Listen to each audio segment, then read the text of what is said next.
Всем привет, мои дорогие девочки и мальчики! Спасибо, что вы со мной и смотрите это видео. 2025 год только начался, и я хочу поговорить с вами о парфюмерных новинках этого года, а также уходящего 2024.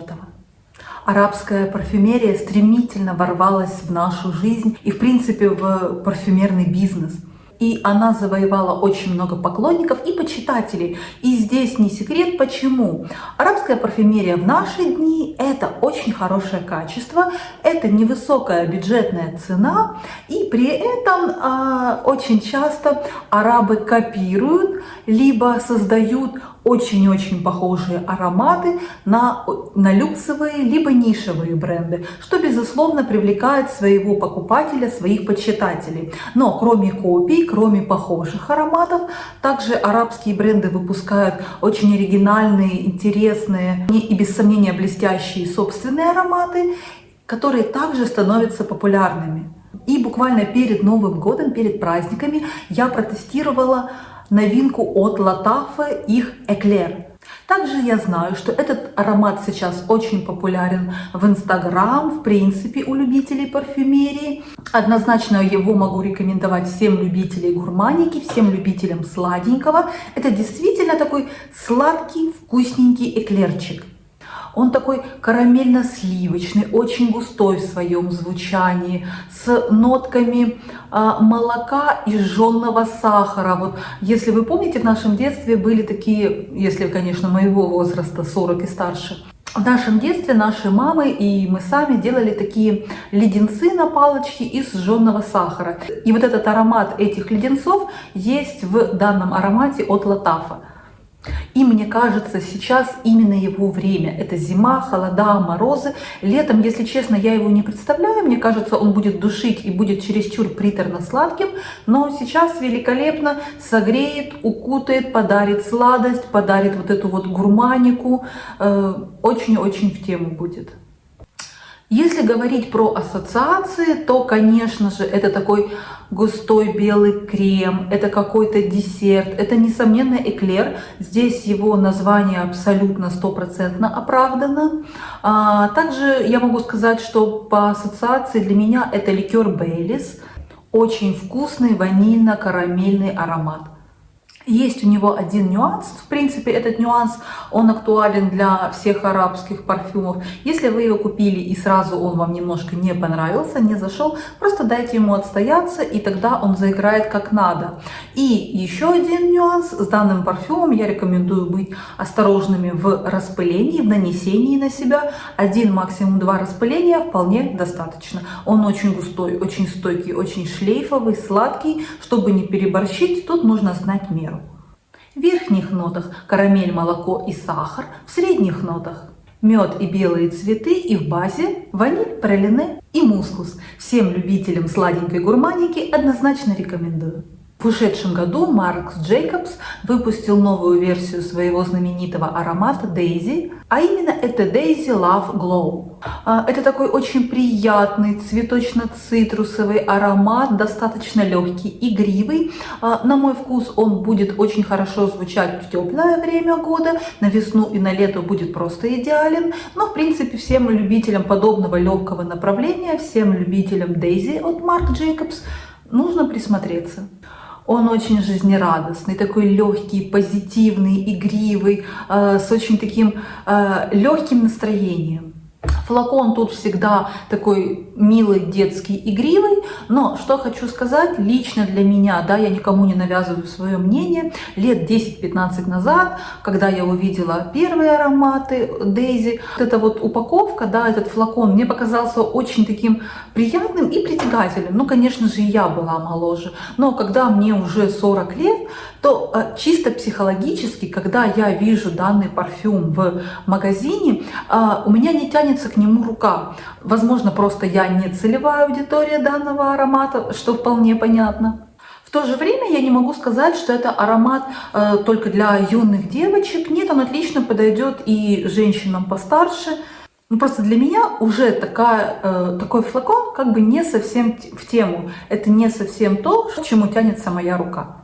Тем не менее, стоит отметить, что это отличный цитрусовый аромат, и он без сомнений найдет своих поклонников. В верхних нотах бергамот, в средних нотах цветок апельсина, в базе кашемировое дерево и мускус. Как вы видите, нот здесь совсем немного, но тем не менее это не означает, что аромат плохой. Он очень гармоничный, хорошо сложен и достаточно приятный.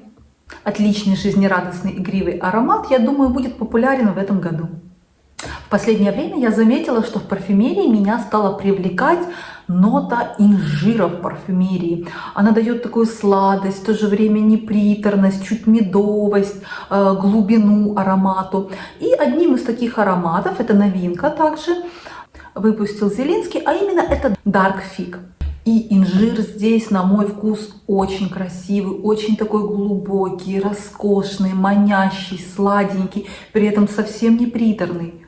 Такой спелый, сочный, наливной, очень густой, при этом очень хорошо играет с такими пряными нотками. Инжир в данном парфюме я бы назвала сливочным инжиром. И действительно, очень красиво его обрамляют пряные и древесные ноты, дает ему дополнительную глубину, чуть-чуть такой терпкости и не дают скатиться просто в сладость и в моноаромат инжира. Аромат имеет всего две ноты, это инжир и розовый перец, но тем не менее, как я уже сказала, я слышу в нем вот эту древесность, вот эту пряность. И несмотря всего на две ноты, аромат звучит многогранно, глубоко и очень интересно. Также могу сказать, что я чувствую в данном парфюме какую-то такую молочную ваниль, что-то кремово-уходовое. И он чуть сладкий, но очень в меру. Очень приятный, густой, согревающий аромат инжира. Ну а в наших магазинах уже можно встретить новинку от Yves Saint Laurent. Это очередная версия их знаменитого парфюма Black Opium. И сейчас вышла новинка, это Black Opium Glitter. Модный дом заявляет нам, что новинка Glitter Black Opium содержит в себе ноту маршмеллоу, которая даст дополнительной легкости и воздушности парфюму.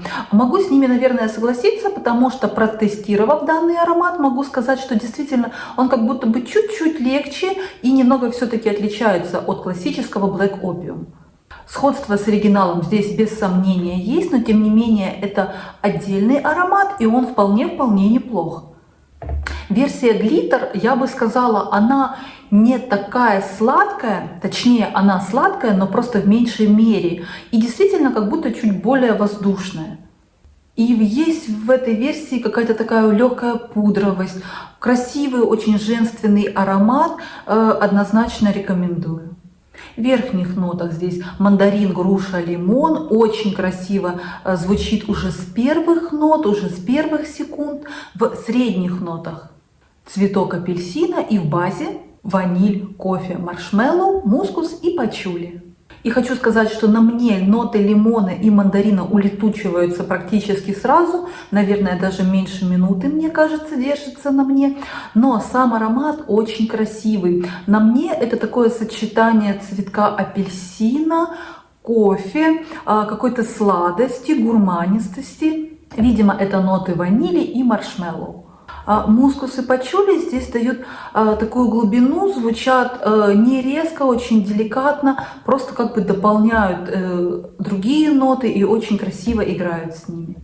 Женственный, притягательный аромат. Всем любителям подобного направления, всем любителям классического Black Opium однозначно рекомендую ознакомиться.